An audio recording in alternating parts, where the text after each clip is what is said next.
በስመ አብ ወወልድ ወመንፈስ ቅዱስ አሐዱ አምላክ አሜን። ልጆች እንደምን ሰነበታችሁ? ደህና ናችሁ? ሳምንቱስ በመልካም አለፈ? አሜን። ይህችን ጊዜ ለሰጠን አምላካችን ቅዱስና ሕያው እግዚአብሔር ክብርና ምስጋና ውዳሴና አምልኮ ለክቡር ስሙ ይሁን። ባለፈው መንፈሳዊ ታሪካችን በክፍል 23 የያዕቆብን መጨነቅ የተመለከተው እግዚአብሔር ከሴኬም ወደ ቤቴል ውጣና በዚያ ኑር እንዳለው፣ ያዕቆብም ቤተሰቦቹን ጣዖታቸውን በሙሉ እንዲያርቁ፣ ራሳቸውን እንዲያነጹ፣ ልብሳቸውንም እንዲለውጡ፣ የጣዖት አምልኮ ማስታወሻ የሆኑ ጌጣጌጦቻቸውን ሁሉ ለእርሱ እንዲሰጡት ነገራቸውና በሰጡት ጊዜ በሙሉ ሰብስቦ መሬት ቆፍሮ እንደቀበራቸውና እንዳራቃቸው። ከዚህ በኋላ እንግዲህ በዙሪያው በነበሩ ያዕቆብ ያሳድዱኛል ብሎ በፈራቸው ሕዝቦች ላይ ከእግዚአብሔር ዘንድ ታላቅ ፍርሃት እንደወደቀባቸውና ያዕቆብንም ለማሳደድ እንዳልወጡ፣ በመንገድም ሳለ ታዲያ ወደ ኤፍራታ ቤተልሔም በመጣ ጊዜ የሚወዳት ሚስቱ ራሔል እንደሞተችበትና በጣም ማዘኑን፣ የያዕቆብም ወንዶች ልጆቹ 12 እንደሆኑለት ተምረን ነበር። ከዚህም ታሪክ ትልቁ የተማርነው ትምህርት ከእግዚአብሔር ፈቃድ የሚለዩንን ማናቸውንም ነገሮች ወይንም ኃጢአቶች ከልባችን ማራቅ እንደሚገባን፣ ካልሆነ ግን ጣዖታት ሆነው እንቅፋት እንደሚሆኑብን፣ ስለዚህ ክፉውን እንደ ያዕቆብ አውጥተን መጣልና መቅበር እንደሚኖርብን ተምረናል ማለት ነው። በዛሬው መርሃ ግብራችን ደግሞ እጅግ የሚደንቅ ቀጣዩን ክፍል የምናቀርብላችሁ ይሆናል። አምላካችን ቅዱስ እግዚአብሔር ያስተምረን። በስመ አብ ወወልድ ወመንፈስ ቅዱስ አሐዱ አምላክ አሜን። ክፉ ቅናትና ጥፋቱ። ኦሪት ዘፍጥረት ምዕራፍ 37። ያዕቆብም አባቱ ይስሐቅ በስደት በኖረበት አገር ከ12 ወንድ ልጆቹ ጋር በከነዓን ምድር መኖር ጀመረ። ከልጆቹም 11ኛ ታናሽ የነበረው ዮሴፍ የ17 ዓመት ልጅ በሆነው ጊዜ ከወንድሞቹ ጋር መስክ ወጥቶ በጎችን ይጠብቅ ነበር። እርሱም ከአባቱ ሚስቶች ከላባና ከዘለፋ ልጆች ጋር ሲያድግ ትንሽ ብላቴና ነበረ። ያዕቆብ ዮሴፍን ከሁሉ አስበልጦ ይወደውም ነበር። ይህም የሆነበት ምክንያት አንድም ተወዳጇ እናቱ ራሔል ልጅ እያለ ታናሽ ወንድሙ ብንያምን ስትወልድ በወሊድ ላይ ስለሞተችበት የእናት ፍቅርን በልጅነት አእምሮ በማጣቱ ሲሆን፣ ሌላው ደግሞ በሽምግልና ወራት የወለደው በመሆኑ የበለጠ ይንከባከበው ነበር። የተጎዱ ሁሉ ከሌላው የበለጠ እንክብካቤና ፍቅር ያስፈልጋቸዋል ጉዳታቸውን ለመካስ። አባታቸው ያዕቆብ እንዲህ በማድረጉ ታዲያ ሌሎች ወንድሞቹ በእጅጉ ደስ አይላቸውም፣ ይቀኑበትም ነበር በዮሴፍ። አንድ ቀን ታዲያ እስራኤል በብዙ ኅብር ያጌጠች ቀሚስ ለዮሴፍ አደረገለት። በዚህ ጊዜ ወንድሞቹ ባሰባቸው፣ አብዝተውም ዮሴፍን ጠሉት፣ በሰላም እንኳን ይናገሩት ዘንድ አልቻሉም።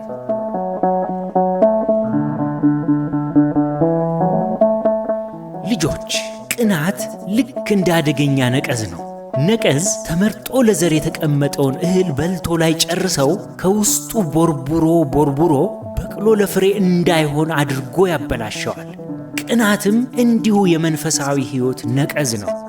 በመንፈሳዊ ሕይወታችንም ሆነ በዓለማዊ ትምህርትና ሙያችን ውጤታማ እንዳንሆን የሚያደርገን አደገኛ ከውስጥ የሚያጠቃ በሽታ ነው ቅናት እንዴት የዮሴፍን ወንድሞች እንዳበላሻቸው ከታላቅ በረከት ከማጉደሉም በላይ ዕድሜ ዘመናቸውን ሁሉ ሲጸጸቱና ሲያዝኑ ሲሳቀቁ መኖራቸውን ለወደፊቱ በሚገጥማቸው ታሪክ ላይ የምንመለከተው ይሆናል።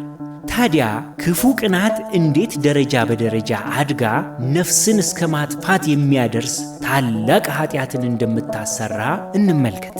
ቅናት የሚጀምረው እርስ በእርስ ከመረዳዳት ይልቅ አላስፈላጊ ውድድር ውስጥ ከመግባት ይጀምራል። የሚቀና ሰው ታዲያ ሁል ጊዜ ተወዳዳሪ አይሆንም። ምክንያቱም ረጅሙን ጊዜ መስራት በሚገባው ነገር ላይ ከማተኮር ይልቅ ተወዳዳሪውን በአይነ ቁራኛ ይከታተላል።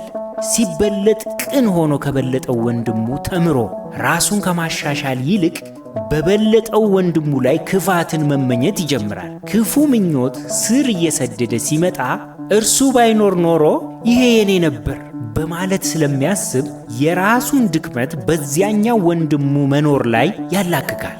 በዚህም ውስጣዊ የሚያድግ ቂምን መቋጠር ይጀምራል። ከፍ ሲል ቂም ጥላቻን ትወልዳለች። ጥላቻ ማድጋ ከአንድነት ይልቅ እርስ በእርስ መከፋፈልና መለያየት፣ ጎራ ይዞ ሰበብ እየፈለጉ መቆራቆዝ፣ ቀጥሎም ወደ መጎዳዳት፣ መገዳደል፣ ማውደም፣ ባልበላውም ጭሬ ልበትነው እንዳለችው ዶሮ። ልጆች፣ እግዚአብሔር ስነ ፍጥረቱን ልዩ ልዩ አድርጎ የሰራበት አንዱ ምክንያት ለአስተምህሮ ወይም ለትምህርት እንዲሆነን በማሰቡ ነው። ለምሳሌ ለቀናተኛ ሰው የዶሮ ባህሪ በጣም ጥሩ ምሳሌ ይሆነዋል። እንዴት እንደሆነ ታውቃላችሁ? እናቶቻችን በአገር ቤት ግቢያቸው ውስጥ የተለያዩ ጥራጥሬዎችን ሊሆን ይችላል በፀሐይ እንዲደርቅ ያሰጣሉ። ታዲያ እጅሬ ዶሮ የተሰጣውን ጥራጥሬ ትመጣና እስክትጠግብ ቶሎ ቶሎ ለቀም ለቀም ለቀም ታደርጋለች።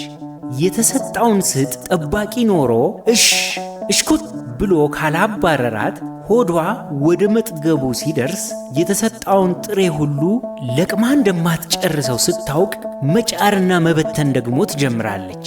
ይህንን ያዩ እናቶቻችን ባልበላውም ጭሬ ልበትነው አለች ዶሮ ይላሉ። በዚህ ምሳሌ መሰረት ምን ማለት መሰላችሁ? ቅናተኛ ሰው የሌላውን የትምህርት ውጤት ወይም ስኬት ላይ ባልደርስ እንኳን የእርሱን ላበላሽበት የሚል በእግዚአብሔር ፊት በእጅጉ የተጠላ ክፉ ኃጢአት መሆኑን ነው የሚያሳየን የዶሮዋ ምሳሌና ቅናት።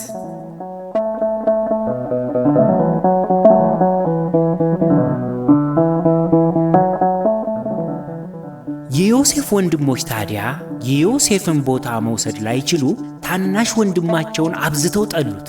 ከእርሱ ጋር መነጋገር እንኳን እስኪያቅታቸው ድረስ መራር ቅናት። ቅናት እንደ ጥቁር መጋረጃ ነው። ጥቁር መጋረጃ ምንም አይነት ብርሃን አያሳልፍም፣ አያንጸባርቅም፣ ውጦ ያስቀረዋል። ቅናትም እግዚአብሔር ለኛ የሰጠንን የበዛ በረከት ተመልክተን ከማመስገን ይልቅ ሌላው ወንድማችን ያገኘውን ብቻ ያሳየናል። ቅናት በሚዋደዱ ጓደኛ ማቾች፣ እህትና ወንድሞች፣ በቤተሰብ መካከል ሲሰፋም ደግሞ በሀገራት መካከል እንኳን መለያየትንና አስከፊ ደም መፋሰስን ሊያስከትል የሚችል አደገኛ በሽታ ነው። ልክ በያዕቆብ ልጆች መካከል እንደተፈጠረው። እኛ ግን ልጆች ጓደኞቻችን የተሻለ ውጤት ሲያመጡ የደስታቸው ተካፋይ መሆን፣ ማድነቅ፣ እንዴት ለስኬት እንደበቁ ከእነርሱ መማር የበለጠ ይጠቅመናል። በስኬቱ ጊዜ አብረነው የተደሰትንለት ወንድማችን ታዲያ እኛን በቅንነት ለመርዳትና ለማገዝ እርሱ ወደ ደረሰበት ደረጃም እንድንደርስ ፈቃደኛ ሆኖ ተጋግዞ አብሮ ለማደግ ያስችለናል ማለት ነው። ከቅናት ይልቅ መተጋገዝ። ዮሴፍም ታዲያ ከወንድሞቹ ጋር በግ ሲጠብቅ ሳለ መጥፎ ነገሮችን ሲሰሩ ተመለከተ። የክፋታቸውንም ወሬ ወደ አባታቸው አመጣ። በዚህ ጊዜ የባሰ ተበሳጩ፣ ጠሉትም።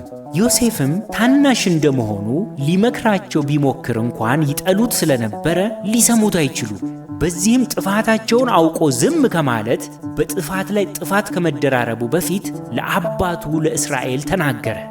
ልጆች፣ እኛም ጥፋት አይተን ዝም ማለት ጥፋቱ የባሰ እንዲደጋገምና እንዲከፋ ተባበርን ማለት ነው። ዝም ካልን በትምህርት ቤት አካባቢ ጥፋቶችን ስናይ ቀስ ብለን ለብቻችን ሆነን ለመምህራኖቻችን ወይንም ለወላጆቻችን መናገር አለብን፣ ችግሩን ለማረም እጅግ ጠቃሚ ስለሆነ።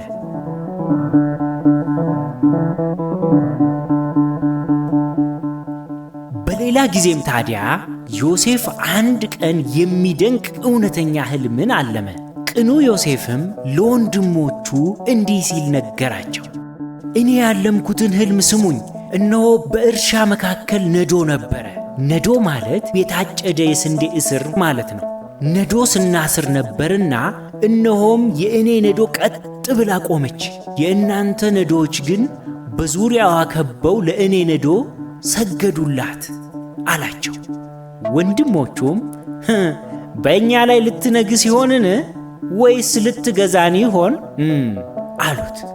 እንደገናም ስለ ሕልሙና ስለ ነገሩ ሁሉ ይልቁንም አብዝተው ጠሉት። በሌላም ጊዜ ዮሴፍ ደግሞ ሌላ ሕልምን አለመ። ካለፈው ያልተማረው ዮሴፍ ለወንድሞቹ ደግሞ ነገራቸው፣ እንዲህም አለ። እነሆ ሌላ ሕልምን ደግሞ አለምኩ። እነሆ ፀሐይና ጨረቃ 11ም ከዋክብት ሲሰግዱልኝ አየሁ አላቸው። ለአባቱና ለወንድሞቹም ነገራቸው። የወንድሞቹን የበዛ ቅናት የተረዳው አባቱ ያዕቆብ ዮሴፍን ገሰጸው፣ እንዲህም አለው፣ ይህ ያለምከው ሕልም ምንድን ነው? በውኑ እኔና እናትህ ወንድሞችም መጥተን በምድር ላይ እንድንሰግድልህ ይሆንን አለው። ወንድሞቹም ቀኑበት። አባቱ ግን ሕልሙ እውነተኛ እንደሆነ አውቆ በልቡ ይጠብቀው ነበር።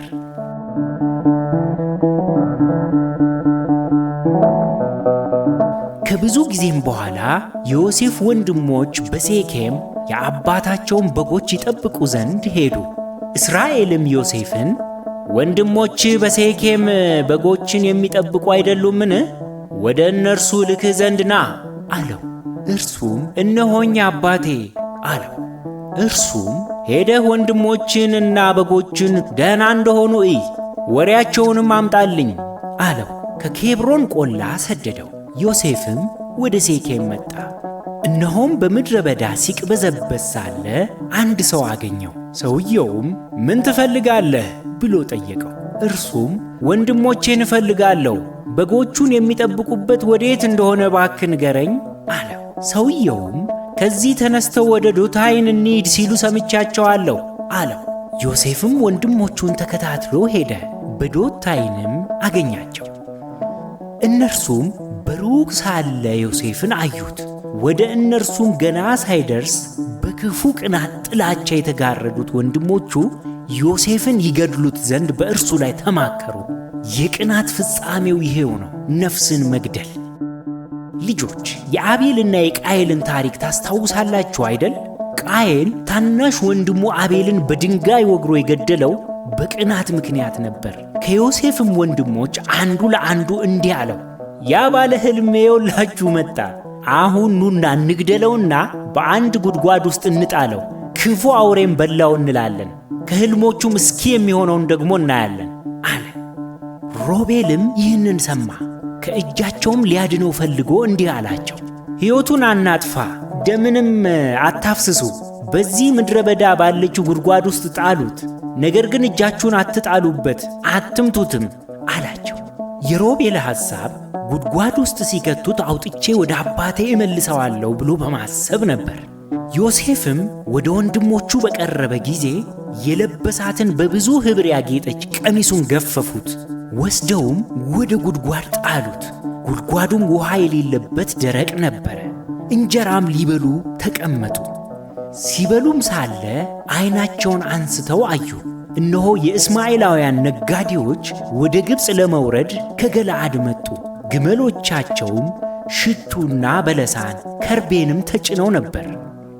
ይሁዳም ወንድሞቹን እንዲህ አላቸው፣ ወንድማችንን ገድለን ደሙን ብንሸሽግ ጥቅማችን ምንድን ነው?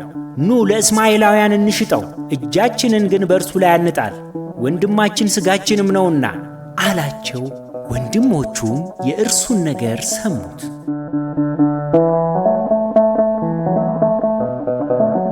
የምድያም ነጋዴዎችም በቀረቡ ጊዜ ወንድሞቹ ዮሴፍን አንስተው ከጉድጓድ አወጡት። ለእስማኤላውያንም ዮሴፍን በ20 ብር ሸጡት። እነርሱም ዮሴፍን ወደ ግብፅ ይዘውት ወረዱ። ሮቤልም በቦታው አልነበረምና ወደ ጉድጓዱ ተመልሶ ባየ ጊዜ እነሆም ዮሴፍ በጉድጓዱ ውስጥ የለም። ሮቤልም ልብሱን ቀደደ፣ ወደ ወንድሞቹም ተመልሶ ብላቴናው የለም፣ እንግዲህ እኔ ወዴት እሄዳለሁ አለ። የዮሴፍንም ቀሚስ ወሰዱ፣ የፍየልም አውራ አርደው ቀሚሱን በደም ነከሩት። ብዙ ኅብር ያለበትን ቀሚሱንም ላኩ፣ ወደ አባታቸውም አገቡት፣ እንዲህም አሉት፣ ይህንን አገኘን፣ ይህ የልጅህ ልብስ እንደሆነ ወይም እንዳልሆነ እስቲ እየው አሉት። ያዕቆብም አወቀ፣ የልጄ ቀሚስ ነው፣ ክፉ አውሬ በልቶብኛል ልጄን ዮሴፍ በርግጥም ተበጫጭቋል፣ ሞቷል አለ። ያዕቆብም ልብሱን ቀደደ፣ በወገቡ ማቅ ታጥቆ ለልጁ ብዙ ቀን አለቀሰ። በሐሰት የተሸጠ ልጁን አውሬ ቦጫጭቆ በልቶታል ብሎ አዘነ። ወንዶች ልጆቹና ሴቶች ልጆቹም ሊያጽናኑት ተነሱ።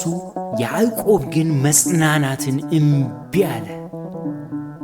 ልጆች፣ በትንሹ የጀመረች ክፉ ቅናት ፍጻሜዋ እንዴት የተወሳሰበ ችግር እንዳመጣ አያችሁ?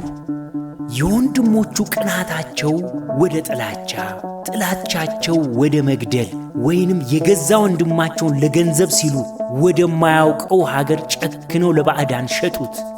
በዚህም አልበቃ ብሏቸው ዝም ቢሉ እንኳን ምን አለ? አባታቸውን ጨካኝ አውሬ የበላው አስመስለው አታለሉት። አባታቸውንም መሪር ሐዘን ውስጥ ከተቱት በሐሰት። ክፉ ቅናታቸው ቂምን ወለደች፣ ቂም በቀልን፣ በቀል ጥላቻን፣ ጥላቻ ነፍስ መግደልን ወይንም በክህደት ወንድምን መሸጥ፣ ክህደት ሐሰትን። ይገርማል ትንሿ ኃጢአት እንዴት እንደተራባች እንደተወሳሰበች አስተዋላችሁ? ለዚህ ነው አባቶቻችን የኃጢአት መሃን የላትም የሚሉት። በዚህ ጊዜ የአባታቸውን ሐዘን በየዕለቱ ማየት ከአባታቸው በላይ እነርሱን ሲያሳምማቸው ኖሯል። ለአባታቸው ዮሴፍን አውሬ አልበላውም እኛ ሸጥነው እንዳይሉ በእጅጉ ፈሩ። በመደበቃቸው ደግሞ ለብዙ ዘመናት ውስጡን የሚያዩት የአባታቸው ሐዘንና ጸጸት ወንድሞቹን ሲያሰቃያቸው ኖሯል። በመጨረሻም ታዲያ ያዕቆብ እንዲህ አለ፣ ወደ ልጄ ወደ ሙታን ስፍራ እያዘንኩ ወርዳለሁ አለ። የመጨረሻ ሐዘኑን ሲገልጥ አባቱ ያዕቆብም ስለ ልጁ ዮሴፍ አምርሮ አለቀሰ። እነዚያ ዮሴፍን የገዙት የምድያም ነጋዴዎች ታዲያ ዮሴፍን ግብፅ ይዘውት ገቡ። በዚያም ለግብፅ ንጉሥ ለፈርዖን ጃንደረባ ለዘበኞቹ አለቃ ለጲጢፋራ ሸጡለት። ዮሴፍም ባሪያ ሆኖ በግብፅ መኖር ጀመረ።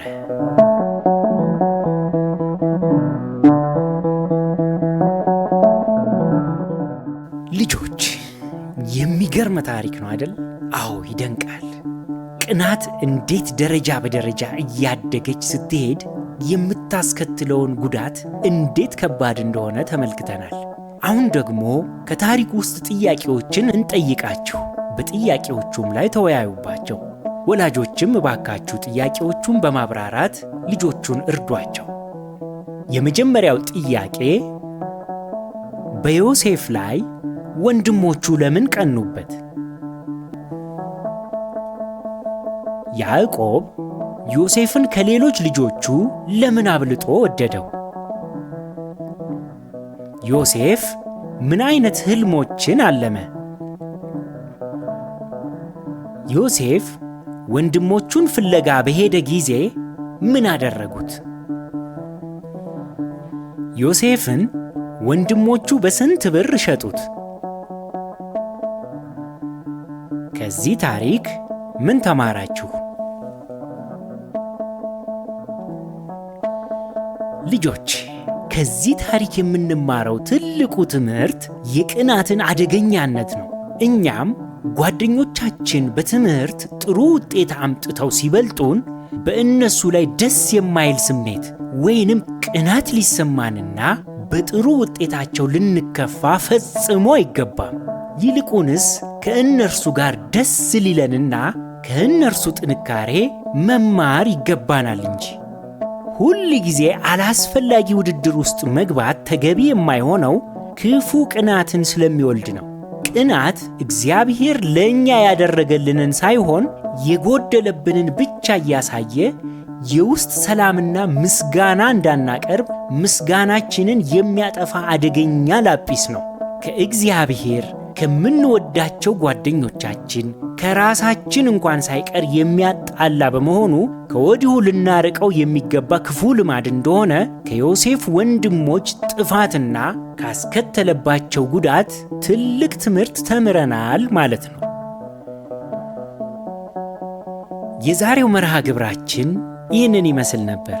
ያስተማረን፣ የመከረን፣ የገሰጸን የአባቶቻችን የቅዱሳን አምላክ የእኛም አምላክ ቅዱስና ሕያው እግዚአብሔር ስሙ የተመሰገነ ይሁን። የእግዚአብሔር ቸርነት፣ የእመቤታችን የቅድስት ድንግል ማርያም ማላጅነት፣ የጻድቃን የቅዱሳን ሁሉ ተራዳይነታቸው አይለየን። ወስብሐት ለእግዚአብሔር።